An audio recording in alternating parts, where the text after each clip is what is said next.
All right, welcome to the Unbroken Ground. This is season 3, episode 5. It's been a couple of weeks. I skipped last week. We did a Cali Chat episode on Saturday, so I didn't do one on Sunday just because just spreading things out. So I waited a week, and now I'm back, and I've got a couple of things on my mind just to go through and give my thoughts. So again, thank you guys for listening. If you find this encouraging, it's super helpful if you tell other people about it and invite them to listen to it. But you don't have to. It's cool. I enjoy just the fact that you listen to it, and thank you for that. This is just something I do for fun. That I feel like I can use some of my gifts and spread some, I hope, encouragement and make you think a little bit more about following Jesus. So thanks for joining me again. This is season 3, episode 5, and I think it's going to be get out in the world and love someone, and that's a preview of what I'm going to talk about here, and some other tidbits, but that's what the main thing. So let's jump right in. All right, so I will admit that I have been doing a little bit of scrolling through Threads lately. I put it on my phone because they just always get me with some provocative statement that I'm like, I gotta, and it's only half of it, and then I gotta read it. And so I've been doing a little bit of that. Probably not going to do that for too much longer because it does tend to take up a ton of my time, and I can get caught up in just reading the stories. I don't know. It's interesting to hear the things that people think about, do. There's some really good things on there too. I will tell you that. But I did come across this statement, and I don't even really remember who did it, who made it, but it just it almost made me actually respond, which I kind of have a long-standing agreement with myself that I won't get into internet arguments because I don't care that much. And when I say don't care, what I mean is that I'm happy to discuss theological questions on a one-on-one basis with people that want to have a conversation, but it's very difficult to do that in a loving way through a keyboard or through texting and typing and all that. And so I don't care enough in the sense of to try and argue online. I do care about people, and so if it was someone in person, I would definitely love to have a conversation with them. But here's what they said. They said, yes, Jesus hung out with sinners, but he also told them, go and sin no more. Let's not forget to do that. So again, it was like this embracing Jesus. Yes, Jesus hung out with sinners. Good job. But he also told them not to go and sin. He also told them to go and sin no more. Let's not forget to do that. And it makes this. And so here's why I think it piques my interest, or why I'm like, I have something to say about that. And I think the first thing that just jumps to mind is that I'll tell you this. I grew up in a culture. I was just talking about this with my wife today about kind of the culture of what it was to follow Christ. And when I was growing up, like the culture, or how you kind of indicated that you were a Christ follower, is that you behaved in a certain way. You did the things that you were supposed to do, a lot of legalistic things, and good things, not necessarily bad things. And you went to church. And so statements like, we should hang out with sinners, but we also should tell them to go sin no more, aren't really ways to engage them in discussions about what it means to live life. They're behavior management. And the danger that you get into with behavior management is that if you just tell people what behaviors they should or should not do, then you're not actually changing who they are. at a core, because people can change their behaviors and never change their hearts. In fact, Jesus is actually gets really angry about this with the religious leaders of his days, and there's several times that he talks about this. He famously says they're whitewashed tombs. He's like, you guys have painted the outside to look beautiful, but on the inside you're dead. He's like, your behavior is impeccable. The things that you do, the way that you follow the law to the nth degree, it's so good. But your hearts are far from me. It says that your lips sing my praise, but your hearts are far from me. And he even goes so far as to say that he gives a parable about this time when people come before the throne of God, and he's like, there are going to be some who will proclaim all the activities that they've done in the name of Jesus, and Jesus will say, away from me, I never knew you. And so the danger here is that when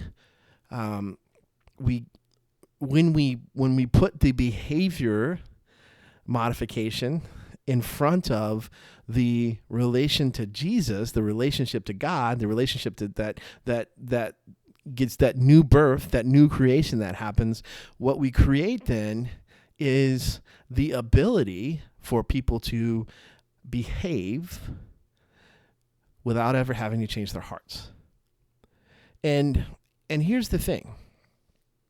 One of the things. There'll be many things tonight. But here's the thing. It is a lot easier to teach people how to behave by following a set of rules that you have set out as that which is the most important things for them to do, the boxes to click, the boxes to check the boxes. It's much easier, much, much, much, much, much, much easier to just tell people, here's the behaviors you have to do, and here's the behaviors you have to avoid. And if you can do that, then hey, you're in, it's almost like the poster is like, never miss an opportunity. Yeah, you can hang out with sinners, but make sure you're telling them to, go and sin no more. Make sure that you're pointing out the places that they're going wrong. Which honestly, if you and I are hanging out, and you're constantly like going, hey, I love hanging out with you, but hey, just need you to know you can't keep doing the things that you're doing now. Honestly, if we really have a good relationship, and I know that you love and care about me, and I know that you have what's best for me, and that I'm not some project, or that you're not just hanging out with me so you can then have these opportunities to tell me, then I would be glad to hear that, because if you truly love me and care about me, then yeah, you would be responsible. You'd be irresponsible. If we had that kind of relationship, for you to ignore something that could possibly cause me harm. And I think that to me is the point of like this whole idea of like hanging out with sinners, it's kind of like this code word for, evangelizing. And I think the interesting thing about Jesus is that Jesus was terrible at evangelizing in the ways that we think about it. Imagine this. If today, just think about this. Imagine that this rich young ruler comes to Jesus and comes to you and says, hey, I've kept all the commandments. I followed you. What do I have to do? I really want to know. What do I have to do? And you go, oh, hey, cool. Here's what you got to do. Sell everything you have and come follow me. And of course the rich young ruler was like, I'm out. Like, that's a bridge too far. I don't want to, because even though he kept all the commandments like he was supposed to, his heart was not fully in love with Jesus or Jesus's way. And but a lot of times we're like, oh yeah, if you can do most of the things, check off most of the boxes, if you show up at church, right? all right, you got to come to church, you got to come to Bible study, you got to be faithful. Then then we'll work on the rest of life, maybe not. And Jesus wasn't there to be like, yeah, you've done the minimal things, you're in, right? He was like, no, you want to come follow me, and you're really serious about that, then that means you're going to give up everything, and your heart can't be split between anything else. And I think that we don't necessarily challenge people that way, because it's not a winning strategy if we're thinking about growth and things like that, as far as we have seen, because it's really challenging to people, and a lot of people like the idea that they only that they can fulfill a box, or can do a thing by being at church, being a good person, predominantly, just being a nice person. Those are things that we as a culture have really embraced. And honestly, like when I was growing up, I mean, like I said, like you showed you were a Christian by how you behaved, the things that you did, and a big portion of that, of course, was going to church on Sunday. Of course, I grew up as a Baptist in the South, and so we went to church on Sunday and Wednesday nights and on Sunday nights. You had Bibles, you had prayer meeting on Wednesday nights, or youth, if that was that's what age you were in. Sunday nights was another Bible study, and if the doors of the church were open, then you were expected to be there, and that didn't necessarily reflect. It didn't necessarily reflect like the interior of my heart, and like how my heart was formed, the ways that God was changing me, but it was this way of like showing that I belonged with my faith community, and we've made it so much so that in our last 40 to 50 years and beyond, maybe, but at least the last 40 to 50 years, I've been here for 45 of those. But we've made it so much so that if a church does anything, and I've talked about this before, but I think it's just so interesting that if a church does anything, it most likely, out of all the things it could do, it most likely will have a Sunday morning worship, or it'll have at least a large group gathering time, whether that be Sunday morning or Saturday evening or Sunday evening. But there will be a time where it's like, this is when our church meets, and predominantly that is how that gets the most amount of resources. I mean, go look at your church's budget, and look how much of the budget is assigned to your worship times, your Sunday morning, your main group time. And think about that, like, because what we assign budget to, we assign value to. And so that which we give the most money to, and because you have to include all of this as like buildings and grounds, even if you just took a percentage of that and be like, well, okay, well, we do other things with our building. Great. Awesome. But still you have to, I mean, you got to have a building because you got to have the people, and you got to have a parking lot because you have to have a place for them to park, and you got to have air conditioning because, I mean, in the north even, being in Illinois, not as important sometimes, but definitely important. And then like Texas, for sure, air conditioning is the only thing that's going to save us. Although, this is a rabbit trail. I definitely went to one of my first summer camp experiences. We worshiped outside. In Texas, underneath an open air tabernacle that had these huge ceiling fans in the ceiling. It was sweaty and insane, but that is one of my first memories of camp. Although not my first camp, it was actually my second experience at camp. But one of those things, and it was like, oh my goodness, how did I survive that? It was so hot in the summer in Texas, no air conditioning in the chapel, singing praise songs. It was a good time.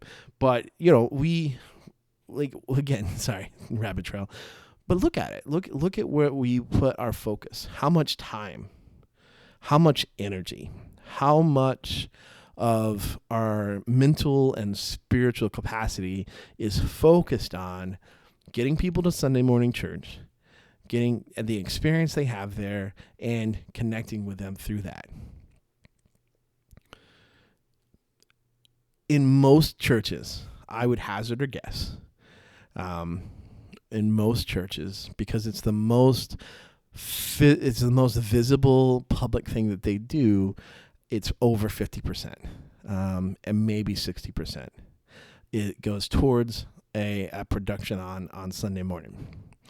And because it is, if you want to talk resources, just from a worldly standpoint, which we can, there's nothing wrong with understanding how resources are assigned and thinking through that, and not just in a spiritual stance, but like understanding how businesses work and how churches have to work and all those things.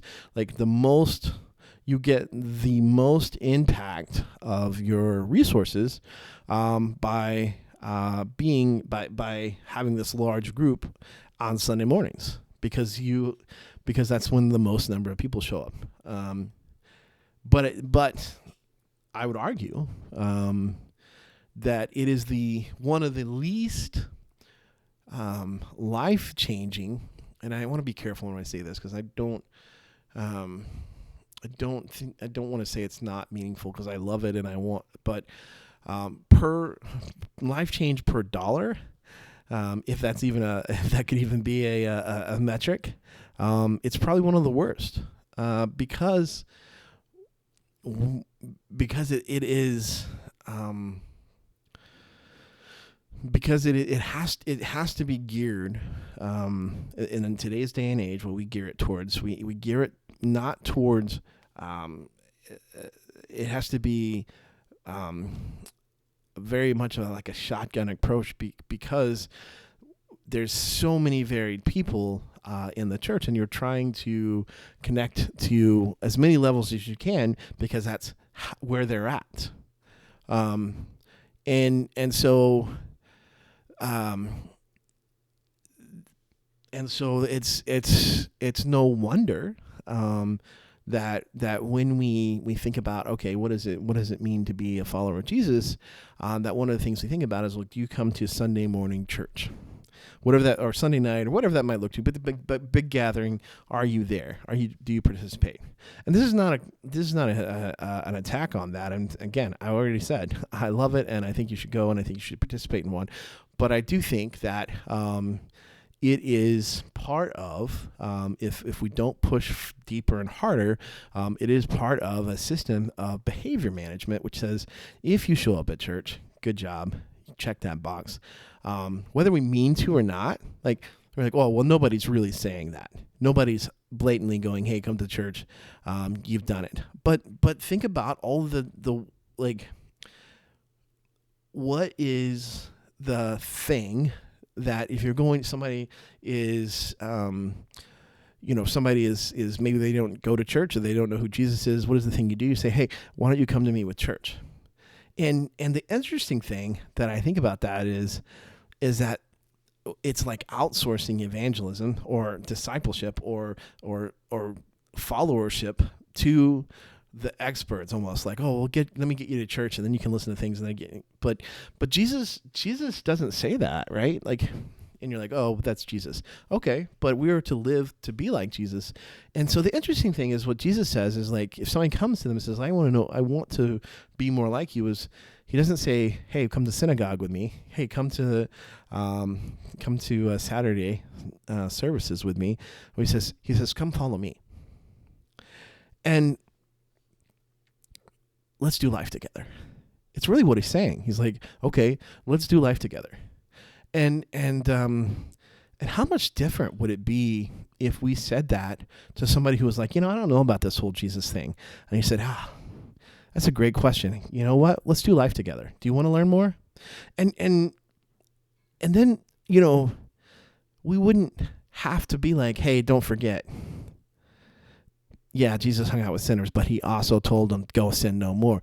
Because the thing about it is, if you look in the scripture, when Jesus is saying that, who is he saying that to? Like, who is he talking to at that point? He's talking to people who've had a life-changing experience with him. He's, it's in, I didn't look up every instance, but just off the top of my head, the woman who gets dragged before him, and he is, they're like, the Pharisees are like, this woman's caught in adultery. What you gonna do? And he's like, whoever has no sin, cast the first stone. He looks up there and he says, no one condemns you, neither do I. Now go and sin no more. So, okay, that's one place. Obviously, she's just had, it's not going to get much more life-changing than that. Than I was about to be stoned to death by these religious zealots, and Jesus saved me. Physically, literally saved me. And then he looked at me and he says, I don't condone you either. I don't condemn you either. And then it's like, all right, what do I do? Go and sin no more. Okay. The other one that comes to mind is Jesus heals a man, and afterwards Jesus comes to talk to me, and they have this conversation, and Jesus says, all right, go and sin no more. So, but here's the thing, and here's what I love about what Jesus does, and I think some of the struggle with how we do modern day church, because we have we've outsourced it to experts. We've made it seem like we can't be like Jesus to say, hey, come do life with me. Oh, you're struggling. You don't know what you believe. All right, come follow me. Paul says this, right? Follow me as I follow Jesus. And I'm not saying like you have to be perfect at following Jesus or even good at it. I hope you are at least somewhat good at it. But I'm saying, like, what if instead of saying, hey, let's get them to church, we said, hey, let's do life together. Let me show you how I get through my day. Let me show you how when bad things come to my way, when difficult things come my way, let's talk about it. And then you can ask questions, and we can see why following Jesus is better. And I think that part of the problem, honestly, is that we're not 100% convinced that Jesus isn't preaching a gospel of sin management. Like, we're not 100% convinced that Jesus isn't just a list of don't do this and do this. And we aren't 100% convinced that what Jesus talks about as sin is things that bring death into our lives. And so when Jesus says, go and sin no more, he's not saying like, hey, get your act together. What he's saying is, hey, those things that you're doing, they bring death into your life. And I don't want to see you live a life that's full of death. And so what you should do, as the Old Testament clearly made it, the question is that you should choose life. He said you should choose life. Like Jesus, like, don't go keep doing the things that cause death to come into your life, because Jesus truly loves and cares about that person. He's like, don't keep making the same mistakes, not because it's a sin and so it separates, but it does. I'm not saying it doesn't, but but because life is better if it's lived by the Word of God. Life is better if it's lived in the way that God teaches us. Life is better if we follow in the steps of Jesus. But I think that we're not convinced that that's true. And I think it's the problem of Job. I think it's the problem of the disciples. Is that we look around and we see people who obviously are not following the teachings of Jesus, who maybe in word they say, they're like, oh yeah, I'm a Christian. Yet they're greedy, they're lovers of money, they're crude, they're hateful, they're deceitful, and yet they're flourishing. And Job can't deal with that, right? Like Job is out of his mind, because he is like, I'm righteous. I am doing the things that God tells me that I should do, and yet here I am suffering. And his friends are like, dude, then you're not righteous. They're like, easy answer, you're not righteous. But the fact is, what we know because we get the whole story, is that Job is righteous, and yet he's suffering, and he's almost righteous in his calling out. He's like, that's not how life is supposed to work. If you he's like, God is just, and so how can the unjust, the unrighteous, the people who are unloving and who don't love their neighbors, don't love their enemies, but instead persecute them and hate them, and yet they prosper, sometimes to the tune of billions of dollars. And there's this question is like, okay, God, what's going on with that, right? Like, and Jesus is like, yeah, the problem with that is that the way that you and I and the world sees prosperity is upside down. But it's so hard to get there. It's so hard to realize that, because we live in a capitalistic society that values everything by money. And we don't even realize it. Your identity.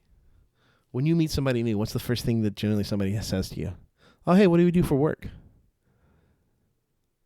Oh, yeah, hey, that's that person that does this. Or, well, we don't talk about how much people make, but like, they're people, like even just the narrative, right? Like people who have jobs and are making money are they're the right kind of people. People who don't have jobs, or who live on the system, or who can't keep it together, they're bad people. They're lazy. They're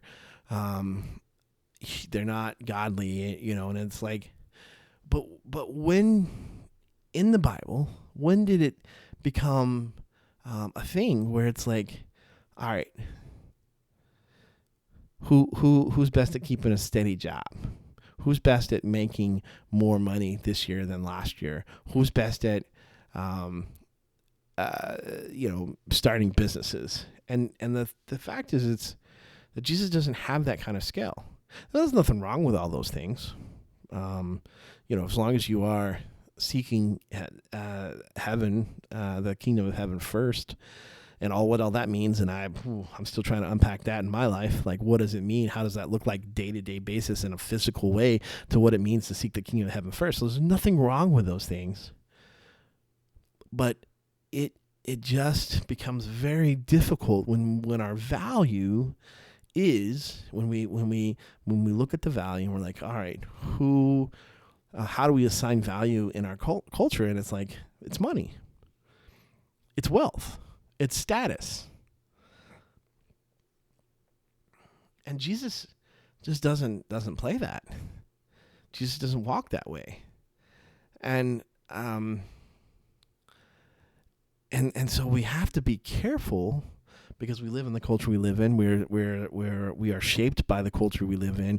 We are shaped by the things that happen around us, and we are driven by the culture we live in. We have to be careful that we don't allow that culture to shape who we are as Christians. And it's difficult, because we truly have been taught, indirectly or directly, to seek comfort over challenges, over over serving God.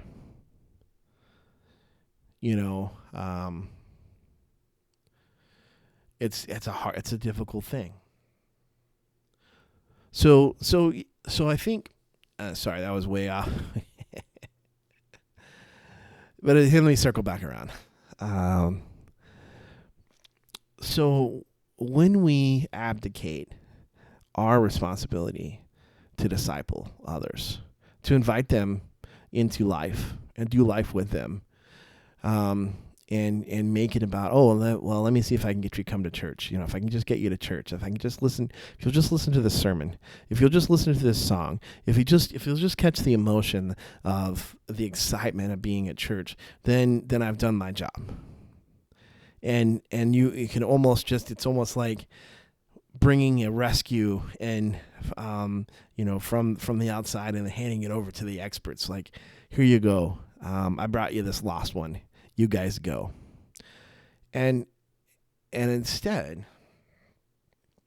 we should foster, I think, what Jesus really says, what Paul says, is that it's more about it's less about inviting people to our large group gathering, and it's more about inviting people to do life together and to truly believe that what Jesus says is true about life, and that it does make a difference, and that it should determine the choices we make. And so the thing is, like, if you want to tell somebody to go and sin no more, then you better be like Jesus, and you better have shown them love, true compassion, and true care before you do that. Because if you don't, I just tell you, people don't care. People don't care what you might want to say until they know how much you care. And if you're unwilling to let people into your life to follow and see how you do life, then you're just making people projects. And it's like, I hung out with some lost people. They're my, I need to comfort them. They need Jesus, so I'm hanging out with them. They're my project. And we don't say that, but we think about it that way a lot of times. Because we just don't know, like, we're uncertain in this highly polarized world, if we as Christians can be friends with people who aren't followers of Christ. We just don't know.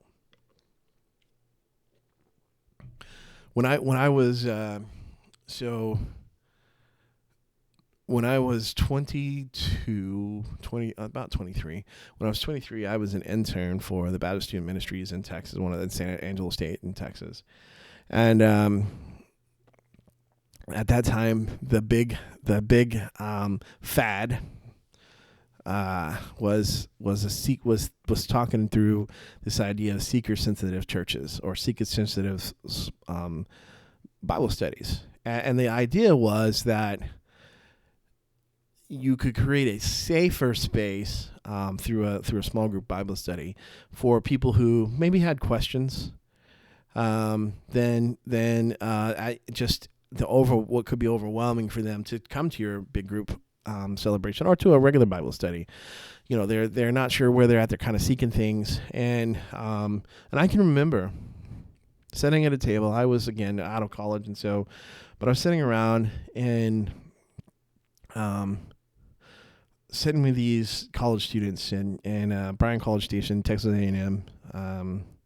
Sitting there, and we're sitting around a table, and they were just like, well, I don't know any lost people. Because, again, growing up, it was like, don't be around those people, right? Those lost people, those people that make those bad choices, they're just going to pull you down, and so don't do it. You gotta avoid them. And they're like, I don't know, how would I even relate to a lost person? Is what they were saying. And I was like, well, I mean, first off, do you like to eat? Yeah. You gotta eat. You know what people who don't know Jesus like to do? They like to eat. They like to hang out. They like to go to movies. They like to play basketball. You play basketball with them? They like to, there's some things they probably like to do that you probably don't need to do as a follower of Jesus. Don't have to do all those things, but you can go out to eat together. You can go to a coffee shop and drink overpriced brown liquid. If that's where you get your joy, that's probably where they get their joy too. You can invite them to your house for a meal. and it was just like, oh, and like light bulbs are going off, and like, oh, I don't know, like I don't like, really. I mean, it was a genuine, I think, realization, because they had had so hard, it had been preached at them so hard that they needed to be separate from people who didn't know Jesus, that they're like, how would we even relate to them? And it's I think we see now, 20 years later, the results of some very common Christian conservative ideals of like, you have to be separate from them. Those people are, for lack of a better word, the enemy. And they are simply trying to get you off the path. And the way that you avoided them, or avoided falling off the path, was to separate yourself out. Now, there's nothing wrong with being holy. Actually, we should be holy. We should separate ourselves. But the interesting thing that I've learned as I've gotten older and hopefully wiser, is that there's this whole Old Testament motif. A motif is just a theme that runs throughout the whole thing. So usually it's used in a musical sense, but I'm using it in a literal sense. And so, yeah, I'm just going to go with it. That's it. But there's this whole Old Testament motif, which is basically like anything that is not holy, anything that is unclean, is really the language that it uses. When it touches something that is clean, that thing becomes unclean as well. So you see this and this kind of theme kind of play out in the story of the Good Samaritan. So the story of the Good Samaritan, there's a man who is beaten half to death. He's on the side of the road, and we don't know if he's dead or alive. But if he's dead, then someone in a religious authority, so a priest or a Levite, they are clean, so they can do their duties, so they can go to the temple, so they can perform those things. They have to be clean, and there's a lot of rituals involved in that. So if they were to walk over and touch this body and they ended up being dead, they would be unclean. And so to avoid that happening, because if they were unclean, then they could not do their priestly duties or the Levitical duties, because again, if you were clean, if you touched something that was unclean, then it would make you unclean, and then you would have to go through 7 days, or depending on what it was, a month, or where you would have to go through a ritual cleansing before you would be considered clean again.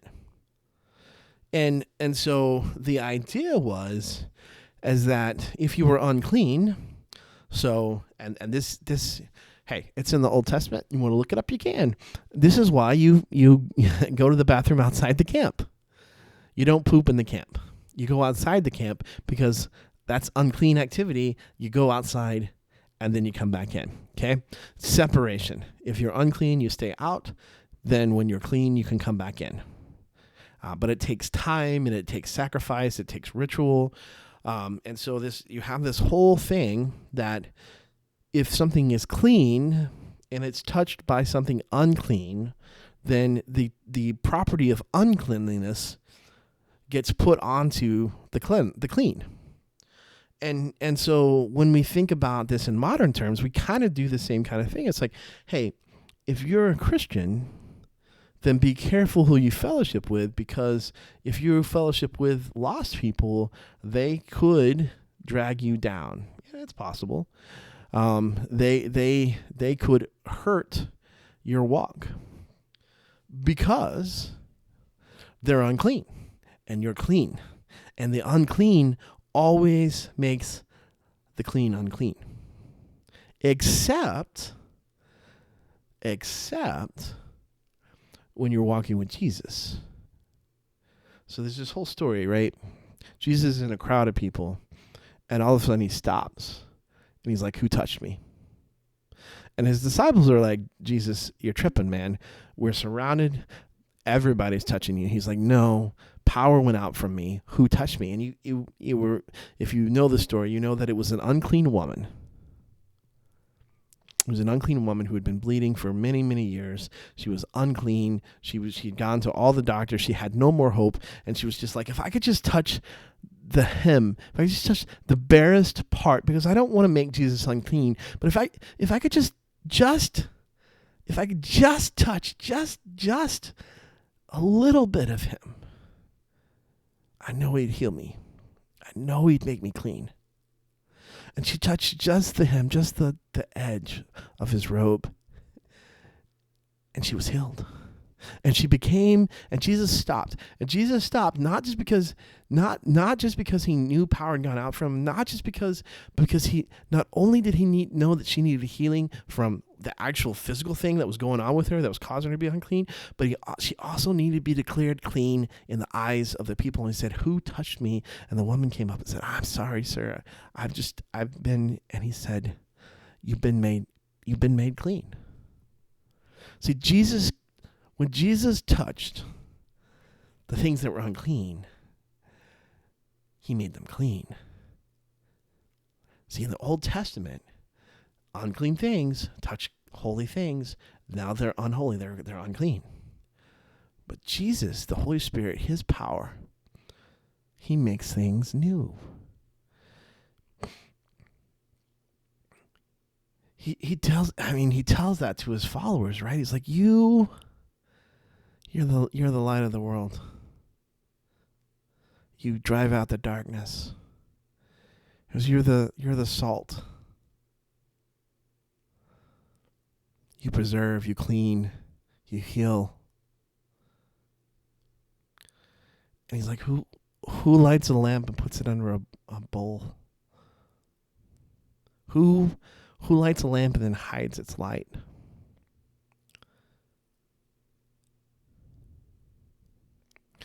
If you're a follower of Jesus, you have that spirit, that light that drives out darkness, that cleans the unclean, that offers new life living in you. And there's so much more to just checking boxes and behaviors and hanging out with some people sometimes and then making sure you let them know the sins that they are doing and how bad they are and how you as a Christian have it as your duty to tell them, hey, stop doing that. What if instead you said, hey, I really like you as a person. I don't always like the things you do. I mean, honestly, there's lots of people I just don't like the things they do.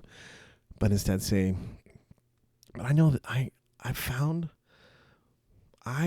my peace and my joy and my life everlasting.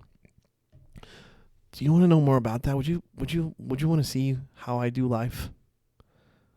Would you want to walk with me? No obligations. No stipulations. But I found what I know to be life and life abundant. And I want to share that with you. You don't have to change. You don't have to change who you are. You don't have to stop doing what you're doing right now. Like I fully believe that if you meet Jesus and you come to understand who he is and what he wants for your life, there'll be some changes you make. Jesus will demand it. But not even demand it, but you'll just want to, because you want to live a life that's full of life. You see, the problem with sin is not that, well, the only problem with sin is not that it separates us from God. It definitely does. But the truth is that sin makes us unclean. It makes us unholy. It separates us from the holiness. We can't be in the presence of God. But all sin, those choices that are sin, what they do, this is what James tells us, is that they are seeds that bring that birth death, like the little death seeds. And so when you fill your life with little death seeds, and this is again Galatians, what does Paul say? It says God will not be mocked. He says you reap what you sow. And so if you're planting little death seeds, guess what you're going to get in your life? Death. And sometimes God can come around and change that. Like sometimes God, he brings life even despite the death that's there, right? He can do that. He can bring resurrection power. But for Jesus, who knows that when you do the things, when you go against what what brings life and it brings death, Jesus is like, don't do that because you're planting death into your life. He's not saying you're being a bad person, although it may lead to that. You might be a bad person, but he's saying you're planting death into your life. And he's like, you're going to get what you sow. You're going to get what you sow. And the problem is that sometimes that doesn't happen quick enough for us because we're on the outside looking in, and we see all these people who are planting death, and they're also getting rich, and they're seeming to have a great time, and they seem to be, blessed in ways that we wish we were, or ways we wish we could be. Yeah, it'd be nice to have a little extra $100,000s and billions of dollars, right? Like, maybe not though.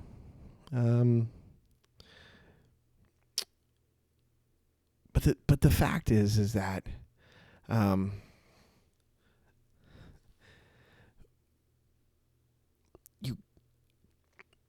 you need to plant life in your garden, in your heart, and watch it grow. Because if you're a follower of Jesus, that's what we're called to do. We're called to plant the seeds of life, not the seeds of death. And so when we say go and sin, when Jesus turns to some people who've just had a very life-changing experience and says, hey, go and sin no more, like he's not calling out their lifestyle as in saying, well, what you're doing doesn't look very good and it's sin and you got to go and we can't have that. But what he's saying is like, hey, you've been living in such a way that you're planting death into your life. And he's like, and that harvest is not what you want. He's like, go plant life. Don't sin anymore. Because it's how we were intended to live. We were actually intended to live without sin in our lives. Right? Like that was the idea behind this. And one day, the idea of heaven is that we will be able to live without sin in our lives. We won't actually be able to make those choices because we'll be so in love with Jesus, because our hearts will be so enamored with him, because we'll plant so much life that we won't even think about that. Because when we get to heaven, there'll be no more sin. There'll be no tears. There'll be no more death. How does that happen? I don't know. So, it's a long, roundabout way. Throwing out some random things out there. But just my desire. Have you invited people to follow you? Invited them into your life to say, hey, this is what life with Jesus looks like. The ups and downs, the hard parts, the easy parts, the disappointing parts, the celebrations, all of that. Let's do life together. And, you have to be wise. You can't just invite anybody into your life. I get that. You shouldn't. But I think we should at least as Christians consider more frequently how we can involve ourselves by inviting people outside, the people who are beyond our community, into our community so they can understand and see life. And that is sometimes an invite to come to Sunday morning church, but I think more and more and more and more, it's inviting them into life and saying, hey, this is how Jesus changed me. This is how Jesus changes me. This is how I live with life. And so it becomes less a point of saying, hey, I'm hanging out with sinners so that I can tell them to go and sin no more. And more a point of saying, hey, come follow me because I am following the one. Come live, come see what life looks like when you follow Jesus. Not because I'm perfect. We're not. We won't be. But because we have got a glimpse of what life is.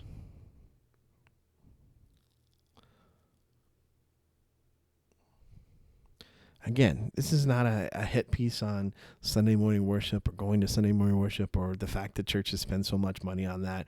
It's just a realization. It's just a thing that I think about.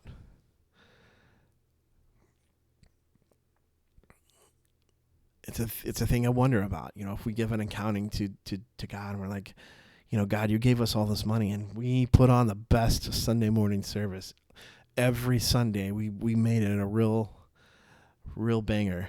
And I wonder what Jesus would say to that.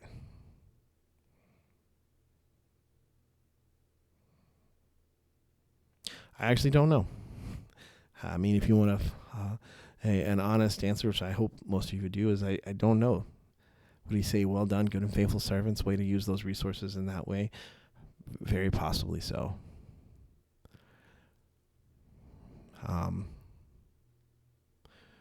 But I also think that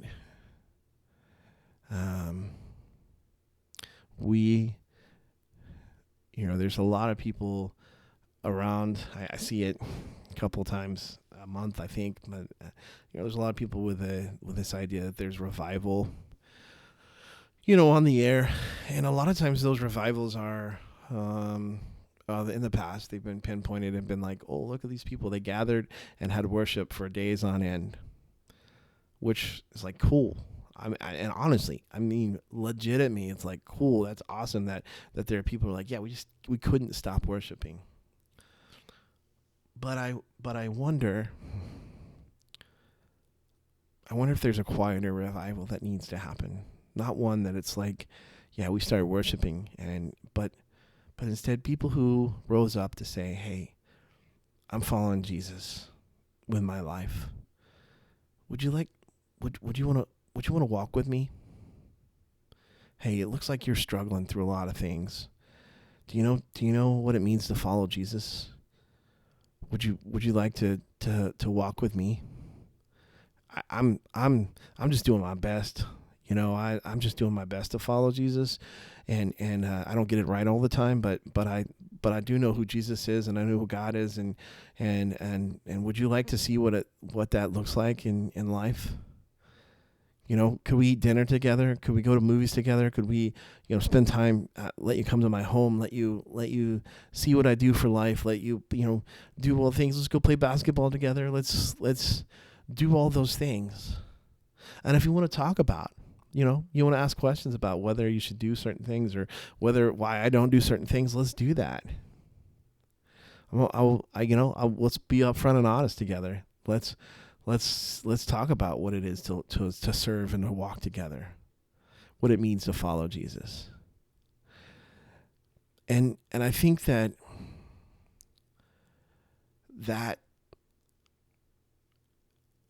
shift from let me invite you to this thing to let me invite you into my life, it feels more like what Jesus asked us to do.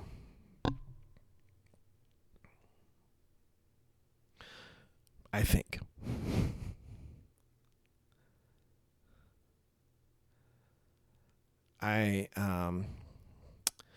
This is not a call for getting out of church or not going to Sunday morning church. I still do those things, and I still will continue to do those things. Those are a major part of my life, and I think that we still should invite people to those things. But it is just a call for me to think through, and I hopefully, those of you that are listening, maybe you have similar thoughts and are still trying to figure things out too. I know I always am. What does it look like to invite people into the life of the church and not just the big events, not just the lights are on and everybody's happy and things are going on. Like, how do we invite people into the, hey, I'm dealing with a cancer diagnosis. Just found out. How do we invite people into the, hey, I just lost my job. I don't know what to do. I feel like I'm stuck. I don't know. And invite people into that, the realities, and then say, well, this is how I lean on God. This is what it means for me to trust. This is what it means for me to know that God is good and faithful, and not in a preachy or pithy way, but in a real raw and honest way.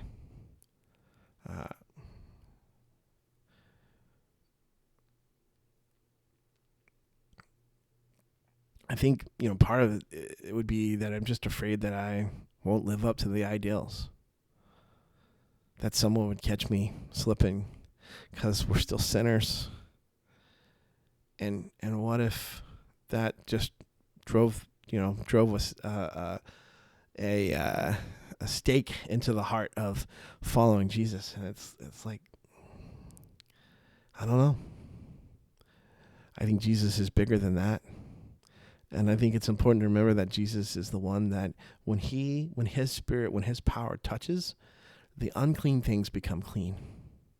The thing that was dead comes back to life. The thing that was old becomes new.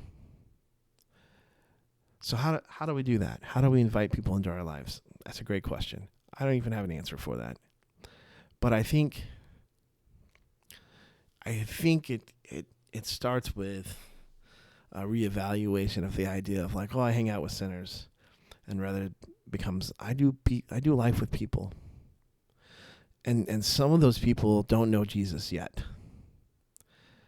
and I invite them to do life, and so they can see what it is to follow Jesus, not because I'm a perfect example or a really great example of that, but because people need to know, people need to see in what the world finds unbelievable. And I think that, so this is like old DC talk, and I forget who says it, and I could look it up, but I won't. You can. There's an old DC Talk song, and which, man, even mentioning DC Talk, like with this whole Michael Tate scandal now, maybe that's a thing I shouldn't mention, but there's this track from the Jesus Freak album, called "What If I Stumble? What If I Fall?" And there's this quote that starts out is that what an unbelieving world simply finds unbelievable is people who acknowledge Jesus with their lips but go out and live like he doesn't exist.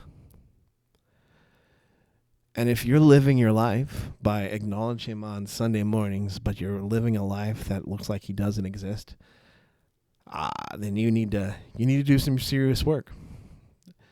But if you're truly earnestly trying to seek after Jesus with all your heart, then you're perfect for people to come alongside, to invite, to expand who's in your community. I don't think it's easy. I don't think it's clear often how to do that. I don't think we even talk about it enough at church. But I think that idea of just helping people see what it means to follow Jesus is where we'll find the impact and find revival. That it won't just be a service. It won't just be a 7-day or 14-day or 21-day worship time. But it'll be people who say, come follow me as I follow him. Come walk with me as I walk with Jesus. Let me tell you about my Savior. Let me tell you about life and why we shouldn't plant seeds of death. And may we bravely do that. May you be challenged to do that. May I be challenged to do that. What opportunities do you have to invite someone to follow and learn? and allow Jesus to come and enter that relationship and cleanse them through his power and his renewal and the Holy Spirit.